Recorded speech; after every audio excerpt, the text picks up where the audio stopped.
노아의 홍수는 비극적인 재앙입니다. 이 땅의 모든 생명체가 한순간에 일시에 진멸을 당하는 아주 끔찍한 사건이죠. 노아가 600세 되던 해 2월 10일 날 방주에 들어갔습니다. 방주의 문이 닫히고 나서 일주일 후에 2월 17일에 비가 내리기 시작했습니다. 그리고 40일 동안 비가 내렸고요. 비가 내리기 시작한 때로부터 150일 동안 세상에 물이 가득 차 있었습니다. 그 후에 또 150일 동안 물이 점점점 줄어들었고요. 그리고 2달 정도의 시간에 거쳐서 땅이 완전히 이제 마르게 됩니다. 노아는 이 땅이 마른 뒤에 방주에서 나오게 되었습니다. 그때가 2월 27일이었습니다. 그러니까 2월 10일에 들어가서 2월 27일에 나왔으니까 1년하고도 17일이 지난 시간이었습니다. 노아가 방주에서 나왔을 때 세상이 어땠을까요? 아마 세상은 처참했을 겁니다. 그렇잖아요. 여러분, 우리가 얼마 전에 비가 많이 왔을 때 보면, 비가 많이 오면 온갖 죽은 나무라든가 이런 것들이 떠내려오고 흙탕물이 되고 해서 주변이 아주 어수선해지잖아요. 그런데 온 세상 높은 산 꼭대기까지 물이 차올라서 그 물이 빠진 상태였기 때문에, 그리고 모든 생명체가 죽었기 때문에 아주 어수선하고 주변이 깨끗하지 않고 곳곳에 죽은 동물들의 사체도 존재할 것이고 아주 어수선한 상황이었을 것입니다. 그런 처참한 상황에 직면한 노아가 가장 먼저 한 것은 하나님 앞에 제단을 쌓고 하나님 앞에 제사를 드리는 것이었습니다. 여러분, 한번 가정해봐요. 세상의 모든 사람들, 동물들까지 완전히 사라져버린 세상에 홀로 남았어요. 그냥 일순간에 탁 죽어 없어져 버리고 나 혼자 남았습니다. 심정이 어떨 것 같습니까? 어떻게든 살아남았으니 감사가 막 넘치고 기쁨이 넘쳤을까요? 예상 후 스트레스라는 말이 있죠. 생명의 위협을 느낄 정도의 극심한 스트레스를 경험하고 나서 발생하는 심리적 반응을 나타내는 말이죠. 전쟁 중에 살아났다거나 자연재해 중에 살아났다거나 아니면 강도를 만나서 목숨의 위협을 받았는데 살아났다거나 이런 갑작스럽고도 끔찍한 사건을 겪고 나면 마음에 이 상처가 주어지는 거죠. 그것 때문에 생겨나는 마음의 반응이죠. 처음 느끼는 것은 살아남았다는 것에 대한 안도감이라고 그럽니다. 내가 살아남았구나 하는 안도감이 생긴다고 해요. 그러나 그 이후부터는 충격 당시의 기억이 떠오르게 되고, 그 충격 당시의 기억이 떠오를 만한 장소라든가 사람이라든가 어떤 이 일들을 피하게 된다고 합니다. 신경이 날카로워지고요, 집중하지 못하게 되고요, 수면에도 문제가 발생한다고 그럽니다. 아마 나중에 노아가 포도 농사를 짓고 포도주를 잔뜩 마시고 취해서 발가벗고 누워있는 사건이 발생하잖아요. 혹시 노아에게도 이런 예상 후 스트레스와의 연관성이 있지 않을까 추정은 해볼 수 있을 것 같습니다. 노아가 방주에서 내리고 나서 기뻤을까? 한호성을 저질렀을까? 야, 드디어 살았다. 드디어 내가 땅에 내렸다. 한호성을 저질렀을까? 절대 그러지 못했을 거라고 생각됩니다. 그 살아남은 자의 슬픔이란 말이 있잖아요. 차라리 내가 그때 그 일을 당했으면 싶은 심정이 있는 거죠. 다 죽어 없어져 버린 그 상황에서 나도 같이 차라리 죽었으면 하는 심정이 생기는 것이 사람의 마음이죠. 전쟁터에서요, 지금도 중동 지역에는 전쟁이 곳곳에서 빈번하잖아요. 내 부대원들이 일순간에 몰살당했는데 나 혼자 살아남았어요. 그러면 그 나 혼자 살아남았다는 죄책감을 견디지 못한다고 그럽니다. 그래서 스스로 목숨을 끊는, 전쟁 이후에 살아남았음에도 불구하고 스스로 목숨을 끊는 사람들이 많다고 그러죠. 견디지 못하는 거죠. 끔찍한 가정이지만 우리도 그런 가정을 해볼 수 있어요. 우리의 가족이 어떤 사고를 만나서 다 하나님의 부름을 받아서 갔는데 나 혼자만 남았다고 생각해 봐요. 그러면 나 살았구나는 기쁨이 있겠습니까? 내가 살았다는 기쁨보다는 함께 가지 못했다는 그 슬픔이 훨씬 크지 않겠습니까? 그럼 이 노아도 마찬가지였을 겁니다. 비록 내 가족들은 살아남았지만 내 이웃들, 내 친구들, 내가 알고 있던 모든 사람들이 다 죽어 없어진 겁니다. 세상의 모든 생명체가 다 죽어 없어져 버리고 자기와 가족들만 덩그러니 남아있는 세상인 거죠. 그 상황에서 기뻐할 수는 없는 겁니다. 한호성을 지르고 손뼉을 치면서 즐거워할 수는 없는 거죠. 아주 미묘한 감정들이 노아에게는 있었을 것입니다. 이런 처참한 상황에서 노아는 가장 먼저 하나님을 찾은 겁니다. 이런 처참한 상황에서 먼저 하나님 앞에 제단을 쌓고 하나님 앞에 제사를 드린 거죠. 여러분, 우리의 삶에는 별의별 문제가 다 생기는 거예요. 그 누구도 우리의 삶을 자신할 수가 없습니다. 그 누구도 우리의 삶을 자신할 수가 없는 거죠. 어제 여수에서 큰 교통사고가 있었다고 그래요. 우리 황태순 장로님이 저한테 그 교통사고 장면의 동영상을 보내주셨어요. 근데 조 목사님이랑 밥 먹다가 영상이 와서 대수롭지 않게 보고 사고가 났네 하고 말았거든요. 나중에 저녁에 뉴스를 접하니까 뭐 사람이 죽고 아주 큰 사고가 났더라고요. 그 횡단보도를 건너는 노인 일자리 하신 어르신을 그 브레이크가 고장난 차가 그대로 덮치는 영상이었어요. 대수롭지 않게 봤는데 나중에 다시 보니까 그냥 사람이 차에 이렇게 치이는 장면들이 그대로 다 남아있어요. 끔찍한 사건을 당한 거죠. 그러한 일들이 나에게도 없다는 보장을 누가 하겠습니까? 그렇지 않습니까?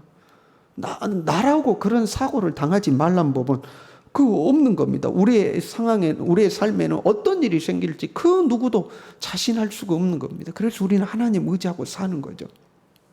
우리의 삶에 그러한 어떤 내가 예상치 못한 일들을 생각했을 때에 하나님을 먼저 생각하는 것, 그것이 정말 중요한 겁니다. 어떤 상황에서도 하나님을 생각하는 것, 이것이 중요한 거죠.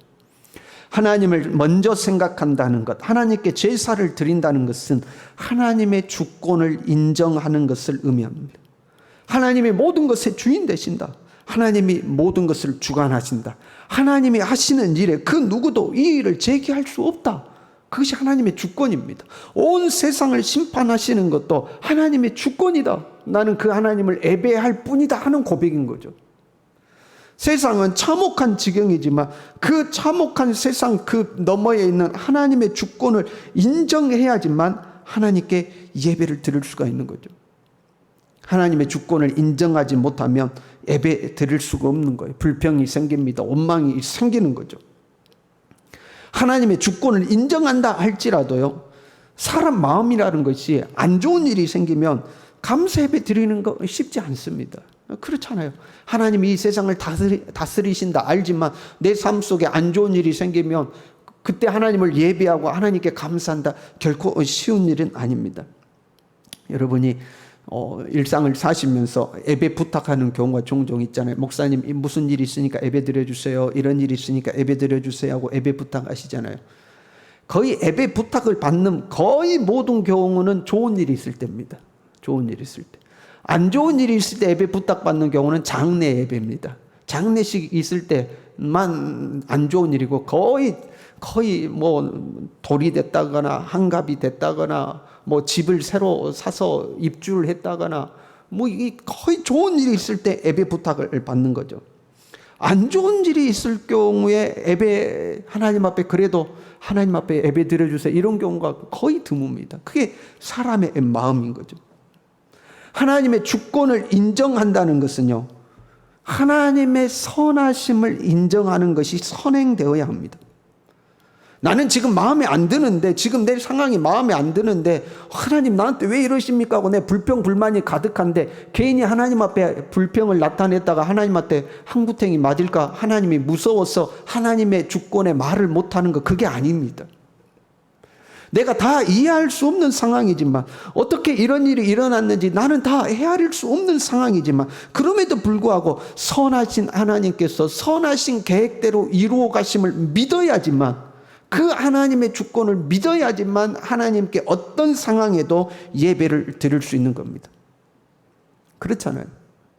하나님이 이 세상을 다스리신 하나님의 주권이죠. 그 하나님은 선하신 하나님이다. 하나님은 선한 계획을 세우시고 선한 일을 이루어 가신다. 이걸 굳건히 믿는 겁니다. 내 삶에 무슨 일이 있어도 이걸 굳건히 믿어야지만 어떤 삶의 현장에서도 하나님을 생각하고 하나님께 예배를 드릴 수 있는 거죠. 무슨 일이 있을지라도 예배를 드리는 삶, 그것은 하나님의 선하심을 믿고 하나님의 주권을 인정한다는 표현입니다. 여러분, 예배 드리는 삶, 제단을 쌓는 삶이 있어야 돼요. 그것이 하나님을 인정하는 우리의 신앙의 표현입니다. 그게 신앙의 표현이에요. 과거에는 제 어렸을 때의 기억을 보면 무슨 일만 있으면 목사님 모시고 예배를 드렸습니다. 여러분, 그렇지 않습니까?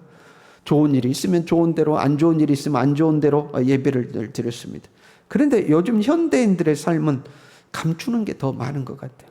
좋은 일이 있어도 감추고 안 좋은 일이 있어도 감춰요. 자신들의 삶이 노출되는 것을 굉장히 꺼려하는 성향입니다. 그러다 보니까 예배를 잘 안 드리는 것 같습니다. 입주를 해도 예배를 안 드리고요. 과거에는 여러분 자가용 새로 살면 어떻게 했어요? 그 자가용 끊고 어디로 갔어요? 교회 가가지고 목사님께 목사님 차 새로 샀습니다. 기도해 주십시오. 이제 이렇게. 그래서 옛날에는 목사님들이 자기 교인들 차를 거의 다 알았습니다. 근데 저도 우리 교인들이 차 못 타고 다니는지 모릅니다. 그렇잖아요. 여러분 주일날 와서 타고 왔다 가버리면 못 타고 왔다 가는 줄 몰라요. 잘못하면 길에서 목사님하고 여러분하고 시비가 붙는 수가 있습니다. 에이, 창문 열어, 창문 열어, 운전 똑바로 하네 그랬더니 목사님, 권사님 그런 일이 생길 수도 있습니다. 우리의 삶을 개방하지 않는 거죠. 여러분, 예배란 하나님에 대한 신앙의 표현입니다. 하나님이 나를 다스리신다. 좋은 일이든 안 좋은 일이든 하나님이 내게 허락하신 거다는 신앙의 고백이라는 것을 여러분 기억하실 필요가 있습니다. 노아가 가장 먼저 내려서 하나님 앞에 번제로 제단에 드렸더니 하나님께서 그 노아의 제물을 받으셨습니다. 번제라는 단어의 뜻 자체가 올라가다라는 말입니다. 번제물을 태우면 그 향기가 하늘로 올라가는 거죠. 하나님께서 그 향기를 받으시고 하나님께서 그 제물을 받으신 거예요. 그리고 나서 하나님께서 약속을 선언하십니다. 사람 때문에 땅을 저주하지 않겠다. 사람 때문에 다른 생물을 멸하지 않겠다 하고 하나님께서 노아에게 약속을 하시는 거죠. 여기서 이제 우리가 한 가지 생각해 봐야 돼요.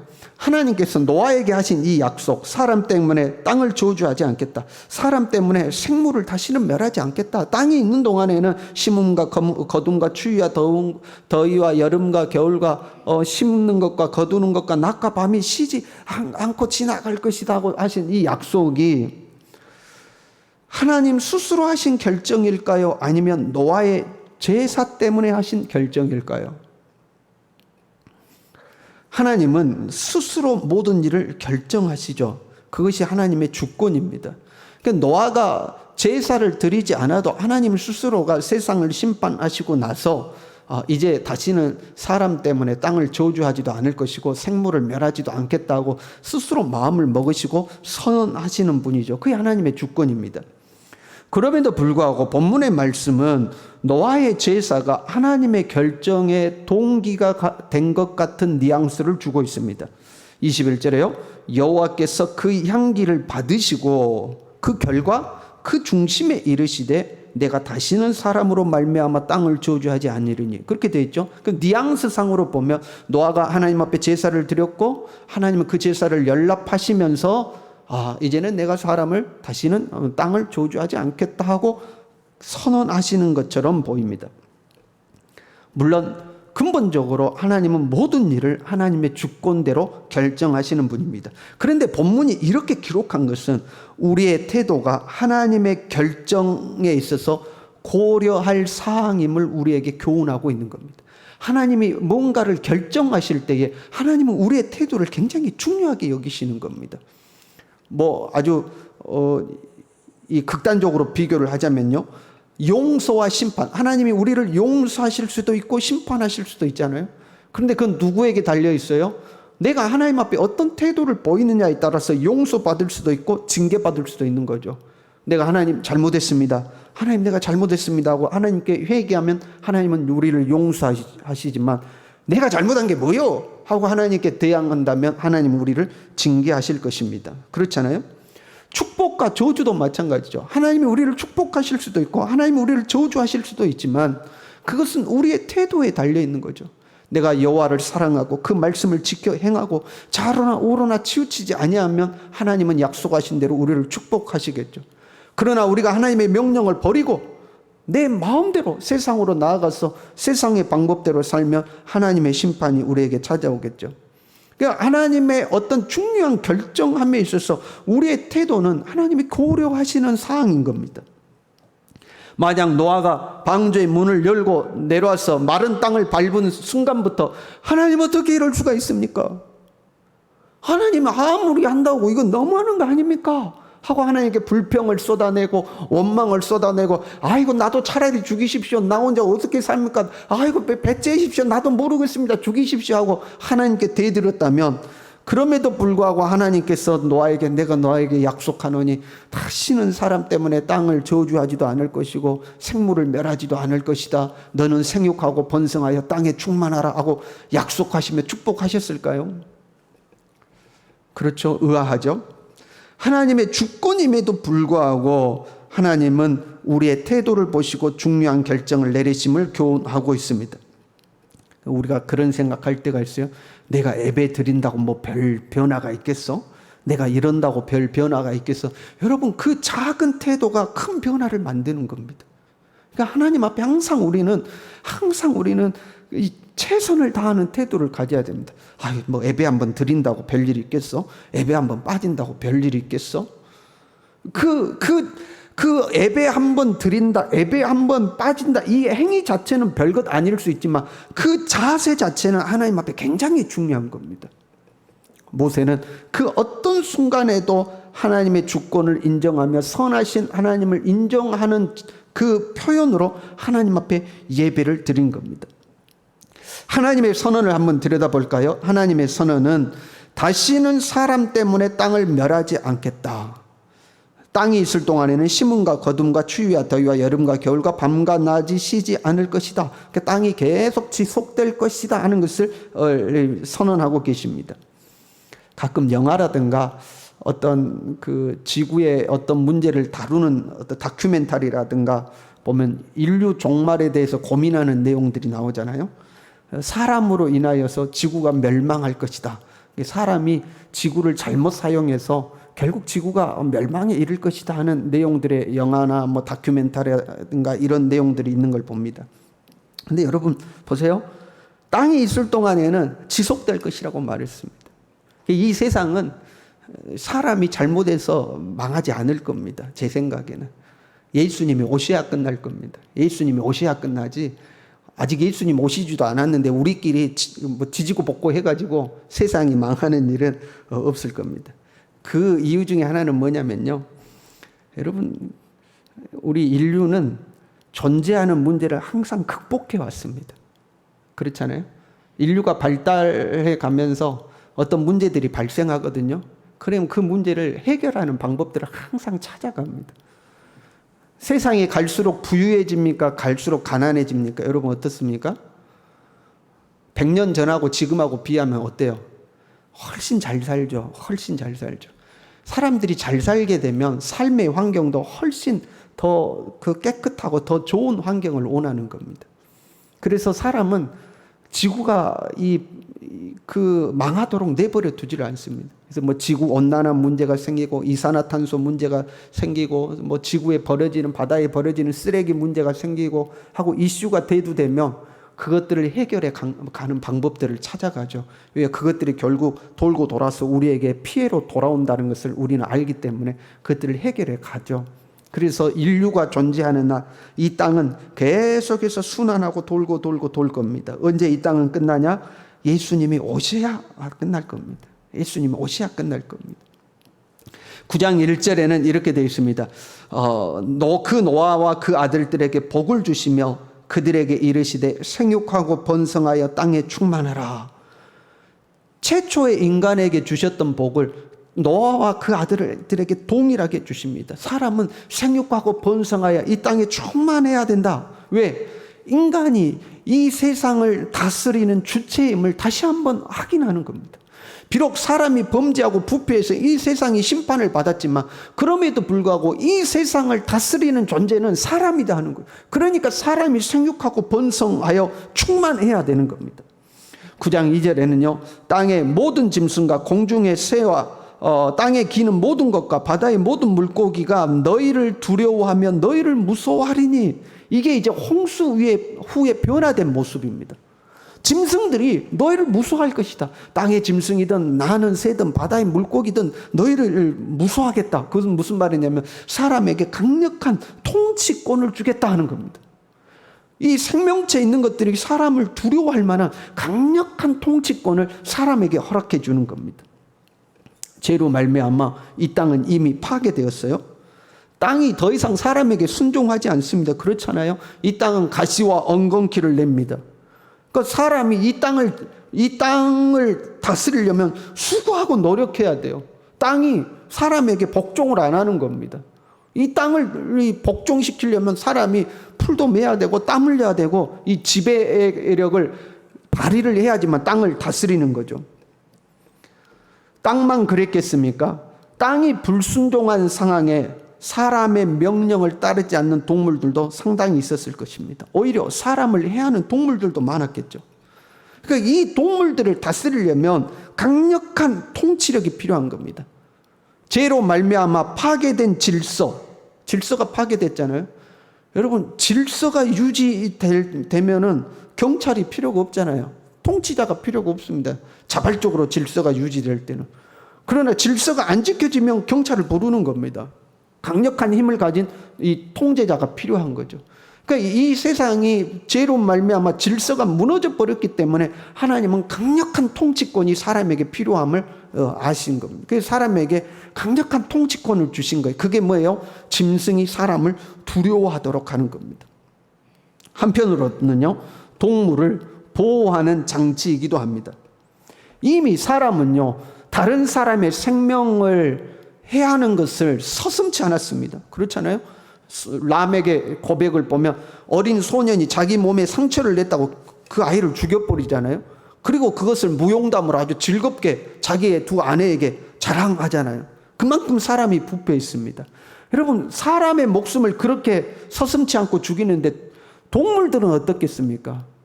동물들도 그냥 자기 마음 가는 대로 죽였을 겁니다. 사냥하면서. 그렇지 않겠습니까?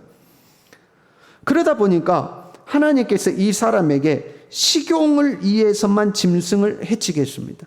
그러니까 짐승을 먹는 건 허락하신 거예요.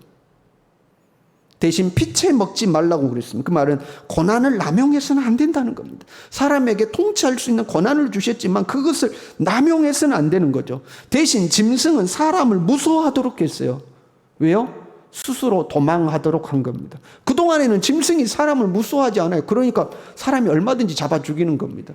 그런데 이제 짐승이 사람을 두려워함으로 사람을 보면 도망하도록 만들어 놓은 거죠. 그래야 자기들의 목숨을 유지하는 겁니다. 죄로 말미암아 오염된 세상에서 노아에게 허락하신 강력한 통치권이죠. 부패된 땅과 이 생명체들을 다스릴 수 있도록, 거기에 반하여 생명체들은 스스로를 보호할 수 있도록 두려움을 주고 도망갈 수 있도록 하신 겁니다. 그게 하나님이 범죄한 이후에 세상에 허락하신, 사람에게 허락하신 통치 능력입니다. 오늘날 우리는 이 통치력을 상실해서는 안 됩니다. 죄로 오염된 세상에서 통치자로서 살아갈 수 있어야 돼요. 그리고 이 통치라는 것은 영적인 통치력을 의미합니다. 세상은 우리를 두려워하지 않습니다. 그렇잖아요. 세상에 예수 믿는 사람들 두려워하지 않죠. 오히려 예수 믿는 사람 미워하거나 예수 믿는 사람들을 비난하거나 조롱하지, 예수 믿는 사람들을 두려워하지는 않습니다. 그러나 그 세상 배후에 있는 영적인 권세들은 우리를 두려워하게 만들어야 합니다. 적어도 짐승과 같은 어둠의 권세들은, 짐승으로 상징되는 이 어둠의 권세들은 하나님의 사람들을 두려워하도록 해야 합니다. 사도행전 19장에 보면 스게와의 7 아들의 이야기가 나오죠. 당시에 바울의 이름을 빌어서 예수님을 쫓아내는 것이 일종의 유행처럼 되었습니다. 사람들마다 바울이 믿는 예수의 이름으로 명하노니 귀신아 나가라 하고 하는 것이 유행처럼 된 거예요. 그때 스게와의 7 아들도 그것을 따라한 겁니다. 귀신 들린 자를 만나가지고 내가 바울이 믿는 예수님의 이름으로 명하노니 귀신아 나가라 그랬어요. 그랬더니 귀신이 스게와의 7 아들에게 이렇게 이야기했습니다. 내가 예수도 알고 바울도 알거니만 너희는 누구냐? 내가 예수도 알고 바울도 알거니와 너희는 누구냐? 하고 그들의 몸에 올라타서 그들이 해를 입고 그냥 발가벗은 몸으로 도망을 쳤습니다. 어둠의 권세가 예수님도 두려워하고 바울도 두려워하는데 이 스게야의 7 아들은 두려워하지 않았습니다. 우리에게는 예수님과 같이 바울과 같이 영적 존재들이 우리를 두려워할 수 있는 이 영적 권위를 가지고 살아야 합니다. 우리가 사자와 같은 힘은 없죠. 호랑이 같은 힘도 없습니다. 곰 같은 힘도 없습니다. 그러나 그들 앞에 하나님이 주신 권위로 당당함을 가지고 설 수는 있습니다. 우리는 세상의 기준으로 봤을 때에 많은 소유를 가지고 있지 않습니다. 사회적 지위가 높지 않을 수도 있습니다. 그러나 당당함을 잃어서는 안 됩니다. 하나님이 주신 권위가 있으니까, 영적 권위가 있으니까 우리는 그 당당함을 잃어서는 안 되는 겁니다. 세상 사람들이 돈이 많고 권세가 있을 때는 우리를 무서워하지 않다가도 자신들의 삶에 위기가 찾아오고 어려움이 찾아왔을 때 예수 믿는 사람들 보고 저들은 어떻게 저렇게 당당하게 사는가? 나보다 훨씬 가난한 것 같은데 저들은 세상에 굴하지 않고 그냥 허리 꼿꼿하게 세우고 고개 꼿꼿하게 세우고 산다 이 말이에요. 환난과 어려움이 있음에도 불구하고 그 환난과 어려움에 그냥 주저앉지 아니하고 꼿꼿하게 서서 산다 이 말이에요. 그걸 보고 세상 사람들이 결국에 우리를 찾아오게 되는 거죠. 우리는 어떤 문제에도 굴하지 않고 주저앉지 않는 사람들이 되어야 됩니다. 잠시 잠깐 흔들렸다가도 믿음을 회복하고 다시 굳건하게 서는 겁니다. 어떤 문제라도 우리는 다스릴 수 있는 권한이 우리에게 있음을, 하나님이 우리에게 강력한 통치권을 주었음을 우리는 확신해야 됩니다. 우리가 그 믿음에서 떠나지 않는다면, 그 믿음을 잃지 않는다면 내 삶에 어떤 문제가 다가왔을지라도 우리는 그것을 능히 다스릴 수 있고 통치할 수 있고 그것을 이겨낼 수 있는 권한이 우리에게 있음을 확신해야 됩니다. 왜요? 우리는 하나님의 사람들이기 때문에 그렇습니다. 하나님이 우리와 함께 하시기 때문입니다. 무엇보다도 우리는 하나님의 주권을 믿습니다. 선하신 하나님께서 가장 선한 것으로 우리를 주시며 선하신 하나님이 우리의 삶을 통치하고 계심을 우리는 믿고 확신하는 겁니다. 그러니 어떤 어려움이 온다 할지라도 어떤 문제가 온다 할지라도 우리는 그 앞에 무릎을 꿇지 않습니다. 비록 가난할지라도 비록 고난 앞에 힘겨울지라도 우리는 하나님의 주권을 믿고 하늘을 쳐다보며 당당하게 걸음을 걸어갈 수 있는 사람인 겁니다. 이 통치권을 잃지 않기를 간절히 바랍니다. 이 믿음으로 살 수 있기를 바랍니다. 우리는 노아의 홍수가 아니라 이제는 예수 그리스도의 최후 심판을 향하여 가고 있는 사람들입니다. 우리의 인생길 노아처럼 당당하게 살아갈 수 있기를 바랍니다. 하나님의 주권을 믿고 우리에게 부여하신 영적 권위를 믿고 어떤 순간에도 하나님을 예배하는 자요, 믿음의 사람으로 우리의 생애를 살아갈 수 있기를 간절히 바랍니다. 기도하겠습니다.